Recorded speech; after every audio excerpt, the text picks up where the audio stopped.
Welcome to Burning the Edge. We would like to welcome to the T our host, Mr. Arthur Miller Jr. Thank you for listening to the Burn the Edge podcast. Today we have a very special guest. Today we have Jody Barrett from the Amateur Players Tour. He is one of the national tour owners. He's going to tell us today the story of how the Amateur Players Tour kind of got started and how it has grown and exceeded the projections that they had in the first year. I hope you enjoy the conversation. So we want to welcome to the T, Jody Barrett. Jody Barrett is one of the directors of the Amateur Players Tour. How you doing, Jody? Oh, man, Arthur, I'm doing great. I'm happy to be on here with you. Good, man. I appreciate you coming on, man. Well, thanks for having me. You know, we've been listening to your stuff back to when you first started promoting our tour and our chapter down there with Bart. And so we appreciate the support that you've been throwing out there for us. Oh, absolutely, man. I love the tour, man. I really love what you guys have done and what you're doing different, you know, and advancing it to places that I wasn't sure that they could get to, you know.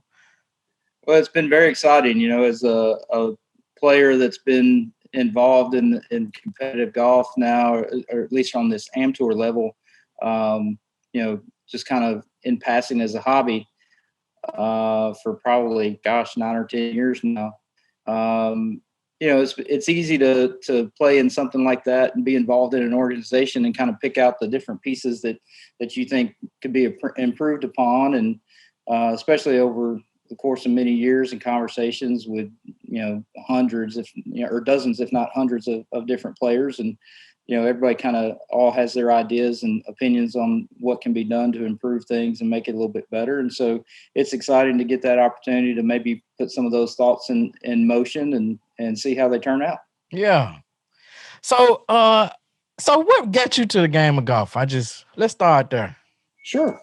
Well, I started playing when I was just, 9, 10 years old. My parents played golf, and my mother in particular was very athletic, and she got remarried when I was about 8 years old. And the gentleman that she remarried was an athlete as well. They played a lot of softball and things like that, bowling, team sports, and you know, he had played golf. My mom had not really played golf much before. And so he kind of got her into that. And then that drug me into it. I was a baseball player, and they were my coaches. So, you know, it was kind of, I'm the youngest of 4. So it was one of those deals too, that they didn't really have a choice to lead me anywhere. They kind of had to take me wherever they went. So, okay. We've got a state park here in Dixon, Tennessee, just west of Nashville, where I live, Montgomery Bell State Park. And that's where they started playing a lot and would take me out. And, you know, I think my first clubs were, you know, like everybody else, a little mixed set of some like Northwestern persimmon woods and half set of irons and stuff like that. And so just kind of fell in love with it as a kid, and nobody really pushed me in one direction or the other from baseball or golf. And just over time, it kind of, you know, panned out that that's where my talents lied and where I enjoyed it quite a bit more. And when I got into high school and 16, 17 years old, and had an injury that kind of prevented me from continuing to play baseball. And so that kind of let me focus a little bit more on golf. And it's just kind of been a love affair I've had now for, I'm 47, Arthur. I'm getting old. So, Yeah. so 35 plus years I've been hitting this little white ball and chasing it around. So I love it though. I still have the same passion for it today that I've had from the first day. So it's been great. Yeah, I totally understand that, man. It's a game. It's kind of a love-hate relationship, I guess. You know, you can love the game, but then you can hate it at the same time. You know, you can't wait to get back out there though the next day. You know. Oh, my favorite thing to tell somebody, you know, I play with all different levels of players, from scratch players all the way down to, you know, high double digit handicappers, and I just played with some Division 4 and 5 guys this weekend actually, yesterday down in Huntsville. And, you know, when they hit a bad shot, you know, they'll hit 2 great shots and then hit just one atrocious shot. And they'll be so upset about it. And I'll just walk up to them and go, it's a stupid game, isn't it? It's just stupid. When you look at the whole grand scheme of golf, it is really stupid. You hitting your club and hitting a little ball up and down and around, and that gum, it's crazy. But I love it though, man. It's so frustrating to every time you think you've got it figured out, and right. that one swing thought or that one new piece of equipment, maybe it's a new driver or a new putter or something. You think, oh my gosh, this is the key. I finally found it. I'm about to light this thing up. And then you go out the next day and have the worst round you've ever shot. So, it's just so frustrating. Yeah, like you never picked up a club before. You be like, oh man, sometimes I look down at my driver and I think it's a two-headed viper looking back at me. Right. I swear it. Yeah, I'm gonna leave that alone. I was gonna say it's got to be a woman because you never know what you're gonna get with that daggone driver, man. I swear. My golf game's like Forrest Gump, man. You never know what you're gonna get. Yeah, exactly, man. So, what is your handicap? Right now, I'm probably floating somewhere around 5 on a gin. Okay. I think my tour index is somewhere closer to 6. So, okay. And that probably corresponds with having two offices that I run, plus the golf business and 3 kids, and there's not a whole lot of practice time going on anymore. I understand. A few years back, I probably got it down around scratch, half, 0.5 or 1, and was playing really well, probably 4 or 5 years ago. But there was a lot of practice time involved and like that. And I've got 1 girl in college, 1 in high school, and then my son. He was younger and I was able to get out a little bit more, but he'll be 10 next week. And so he's starting to get in that age where there's, sports and different things going on. And again, office being the way it is, it's not as much time to get out there and grind like I used to. And like I said, I'm 47. I'm not a spring chicken anymore. Right. Cranking out an hour or 2 hours or 3 hours a day on the range that's not my idea of a fun time anymore. No, I can see. How do you find the time for all this stuff, man? It's right now it's fun. It's still fun. And so it's waking up at 5 o'clock in the morning and your brain's already ticking of all the things that you've been thinking that you need to do and that you'd like to, the projects you'd like to start and things like that. So, from about 5 to 7 or so, I get quite a bit of work done on the golf tour in the morning. I get tons of calls and emails from chapter owners around the country because everybody's on different time zones. Our East Coast guys have already been up for an hour and texting and asking questions and needing help. And so, we start early in the morning, spend a few hours getting some stuff done, and then go into the office and try to handle things there. I'm a lawyer by trade, so this golf thing is not a full-time deal. It's more of a passion than it is a career. So you started with the St. Louis tour, right? Yeah. So Matt started in St. Louis. I'll give you real quick, just a quick background. So Matt started as a player, playing with the Golf Week Amateur Tour. Right. Was playing in a lot of the Chicago events and got to be friends with the director of that tour up there. And the owner of the Golf Week Amateur Tour, Dennis McCormick, is originally from St. Louis. And, he's a big fan of the city, big fan of the Cardinals. If you ever meet him or talk to him, he'll usually have a Cardinals jacket on or hat or something. So loves talking baseball. And so it was important for him to start a tour in St. Louis. But he wanted to make sure he had the right guy and the right people to do it. And the gentleman that was running the tour in Chicago at the time had built one of the biggest tours in the Golf Week Amateur Tour network. And so he got the nod to go ahead and try to start something in St. Louis and chose Matt to be his partner in that project. And so Matt lives in Decatur, Illinois, so he's not really in St. Louis proper. So he and his dad kind of took on that project and spent a lot of time driving back and forth, building relationships and with the golf courses. And then starting with, like any tour that you start locally, you start with 10, 15, 20, 25 people and then try to build from there over the course of time. And so over 3 years of working with Golf Week as the director for St. Louis. He built it up to 150, 60 members, maybe 170 members, and we're on their way to being one of the biggest tours in the Golf Week network. And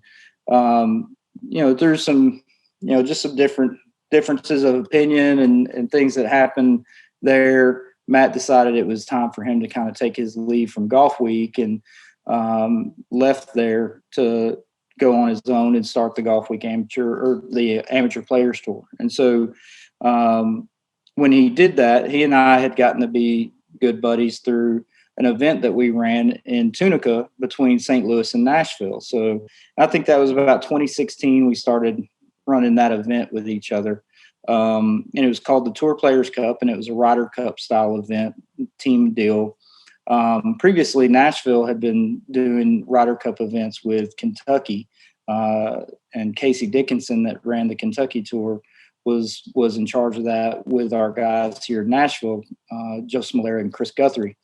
And, again, as times change and, tours grow and move and look in different directions, the opportunity came for Nashville to kind of look for a different partner to play with in the Ryder Cup. And so St. Louis was needing somebody to match up with. And so I reached out to Matt and we talked about it, and he and I kind of hit it off right away. We had similar ideas about, the way we wanted the event to run, how we wanted it to look, rules and qualifications and all that stuff, and kind of wanted to make it kind of a big deal. Right.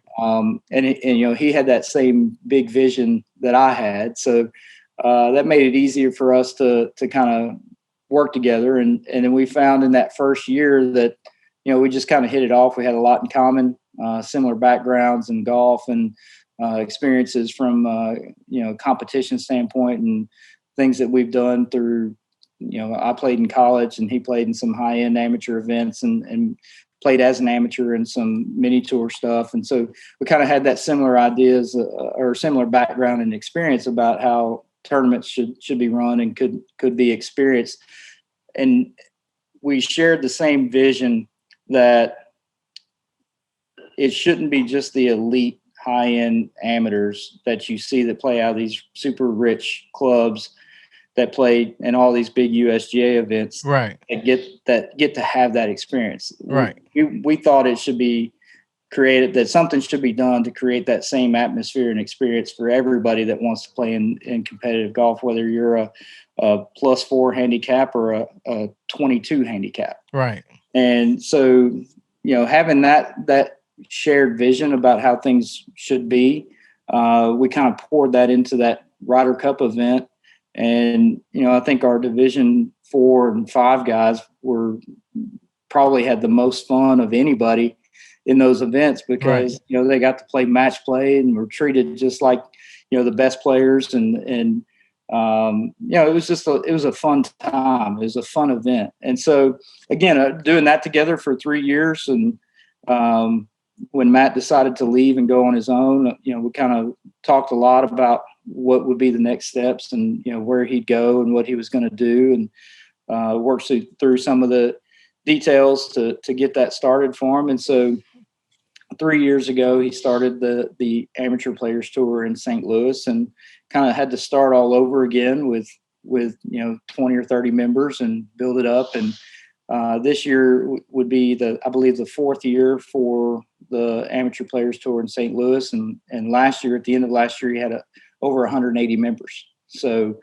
he's done a really good job kind of laying the groundwork for what we've done across the rest of the country and using St. Louis as the test market to kind of, beta test some ideas and things and make sure that the vision and concepts that we had for what was important actually was important, right? And make sure that was acceptable and sought after from the members, and getting a lot of feedback from them. And so, that's how he got started, how the Amateur Players Tour kind of got started. And for me personally, I started playing with the Golf Week Amateur Tour in Nashville in, I think it was 2013.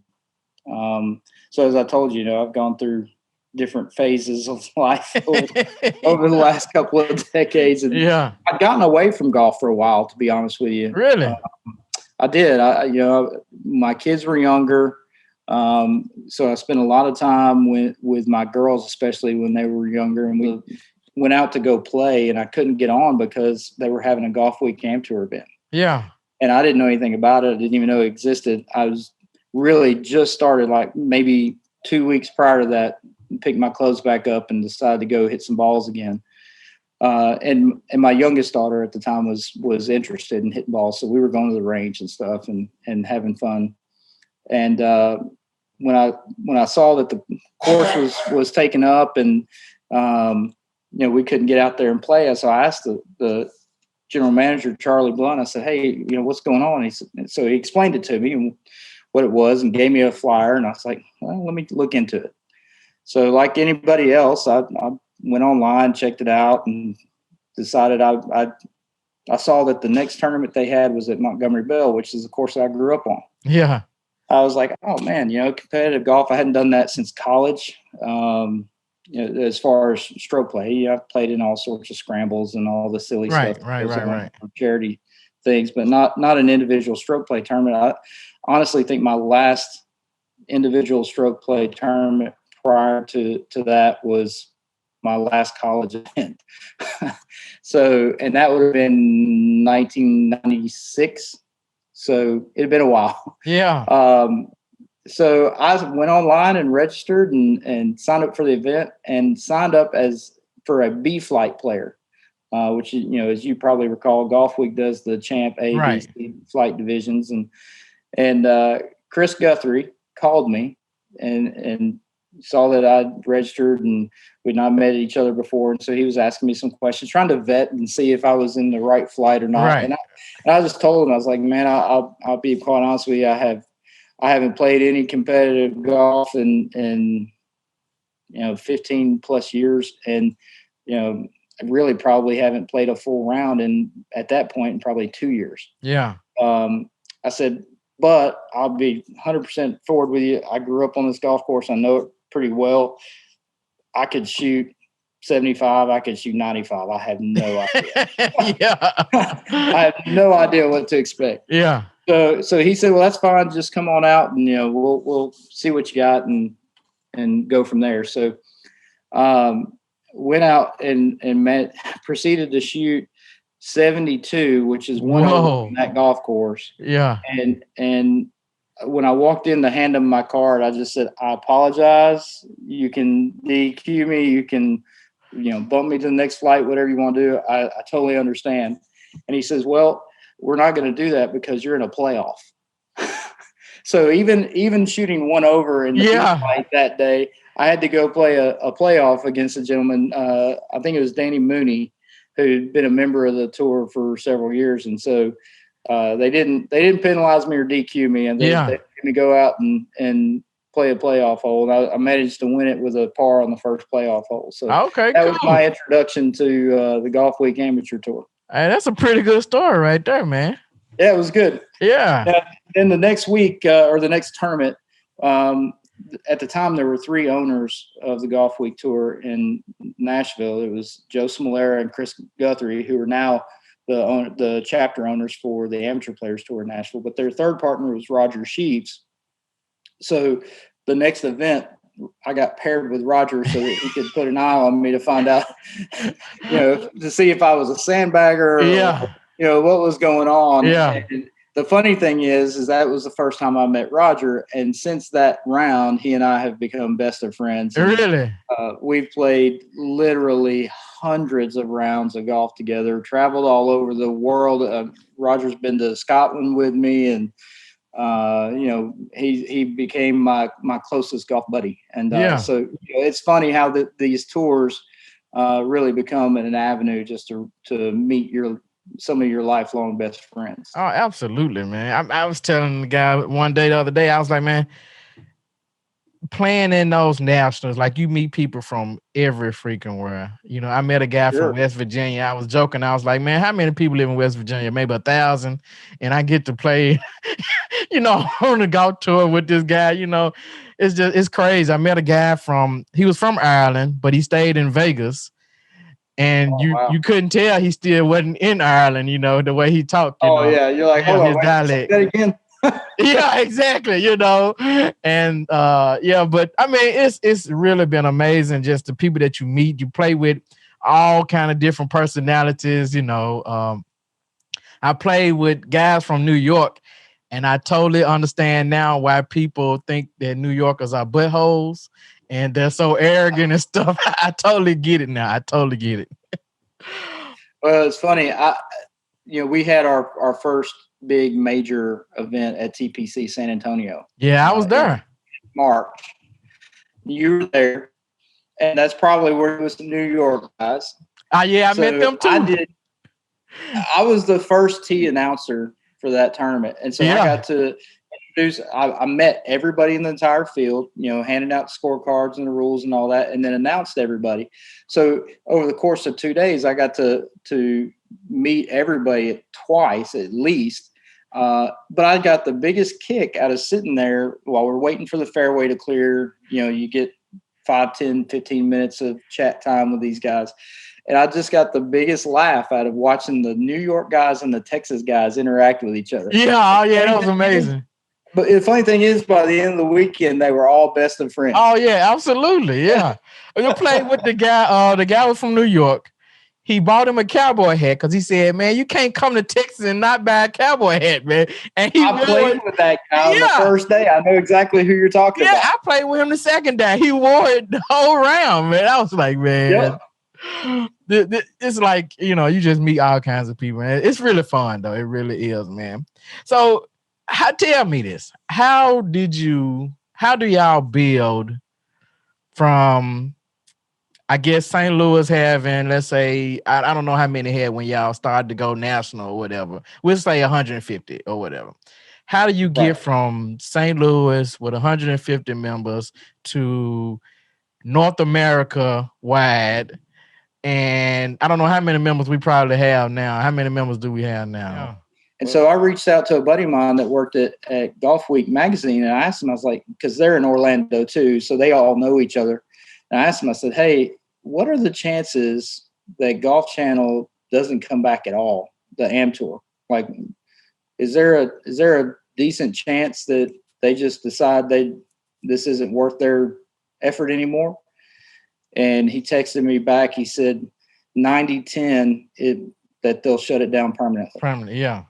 So, of course, I immediately jumped on the phone with Matt and said, hey, remember that conversation we had 2 days ago? Right. I don't think it's a thing to just start talking about anymore. I think we got to go. We need to get our stuff together and get this thing going now. So March of 20, he and I made the decision that there was an opening with Golf Channel going away, and that we really needed to try to fill that void and get ourselves together and start making plans. So that was the genesis of it all. And then everything that's happened since then has just kind of been a whirlwind.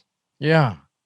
So how many members do we have now on the tour? All right. So currently I'll go back to this part. So over the course of that summer, just to bring you up to speed, over the course of 2020, that summer, we wrestled for a couple of different months, probably 3 months, about how we were going to structure our organization. We had some pretty strong ideas and opinions on how we wanted to change the corporate structure, right? So that we could grant some more ownership rights and equity ownership for our local chapter owners, instead of them just being tour directors and not owning anything or having any ownership interest. We wanted them to be vested in what they were doing and be able to realize the benefits of all the work and burden that they take on in trying to build something. And so we went back and forth. We hired a franchise attorney and started down that path of kind of franchising it just like you would a McDonald's or Chick-fil-A or something along those lines. And Right. just realized that over the course of those conversations that was probably not going to be the most efficient way to do it, just because of all the overhead and expense and red tape and regulatory fees and things that we would have to pay. It really would be cost prohibitive to do that. So looking at a couple of different other organizations, we came up with an alternative plan to create a private club and allow our chapter owners to join at a different level of membership in that private club as our players join. So that's what we've done with the Amateur Players Tour. We almost changed the name to Amateur Players Club. Really? Just because that's the model that we want to be, kind of like a Silver Club Golfing Society or the Outpost Club or some of these folks that you see on social media now. We wanted to create this sense that we are your country club or your golf club that you join. We just happen to travel around all over the country to different golf courses for you to play at, instead of you having 18 holes that you pay every month to play all day. That's the only course you ever play at. And so, one of the draws that we thought would be beneficial to and enticing to a lot of players is having that access to play different places every weekend that they get to play. So right. That's how we ended up with our model. And our local chapter owners like Bart there in Memphis, he's an owner. So he is a small business owner, trying his best to build his business up and his following. And so that, at the end of the day, if he does well and builds a big following and has 300 plus members, then he gets to realize the benefit of that. He's not working all day, every day and every weekend and taking his time away from his family to build something that just makes Matt and I money as a national owner. So that's the way we wanted to set that up. And so, getting back to membership and the number of members that we have, we built our models on this. One of the things I wanted Matt to do and his dad before we got too far into it is, hey, I want to see a pro forma here. Before I start investing my own money and time and jumping off this cliff with you, let's build a business plan and see what this looks like. And so I can budget at least how much I'm going to invest over the next couple of years. Because usually when you start a business, you're not going to make any money for years probably. Right.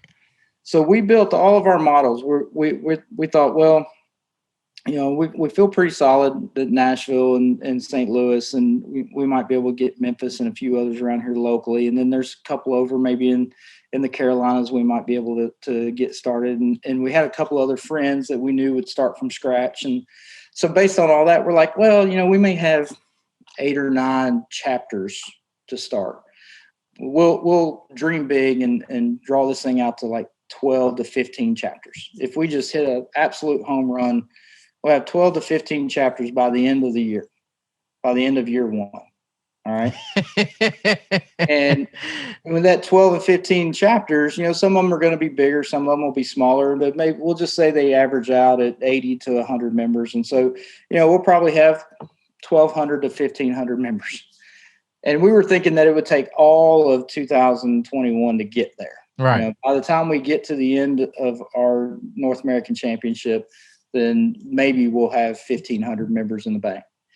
So we launched on November 1st, as you know. Right. We did a Facebook Live on November 1st, and we had, a friend in Chicago that was launching a new chapter there. We had Bart came with us right on day 1. I was handling the Nashville market. We had our friend in Toronto that was coming in. So, we had these new markets that we were going into, and then we had a handful of the Golf Week guys that were ready to kind of walk away and do something different and try a different concept. And so I think we had 10 or 11 that first day, November 1st. Today, what is this, May 16th? We have 34 chapters. Wow. From Los Angeles to New York And in those 34 chapters, we have over 2,700 members right now. Wow. Yep. That is awesome, man. Yeah, man. It's been. So you pretty much doubled what your prediction was, or your optimistic prediction, I would guess you would say at that time. Matt and I have laughed and cried a little bit too, because just about how much work it's been. But it's we've said all along, we're going to frame that business plan that we wrote up, and we're going to put that on the wall of our office. Right. We're never going to forget how bad we missed the mark on that. Well, it's always, you start small and dream big, but I guess. Right. Yeah. Thank you for listening to Burn the Edge podcast. I hope you enjoyed our conversation with Jody Barrett today. And I hope if you're interested in joining the tour, or at least looking into it, and you can also be a guest and come out and see how you like it. If you're a golfer out there and at any level, all the way from a scratch golfer to a 20-plus handicapper, you can come out and enjoy some competitive golf. You can shoot me an email if you want to just try to look into it and see how it is, and maybe thinking about playing. You can shoot me an email at burntheedge@att.net. Please like our page, follow us, and subscribe to the podcast. You can like and follow us on Instagram and Facebook. Just check us out. Thank you again for listening.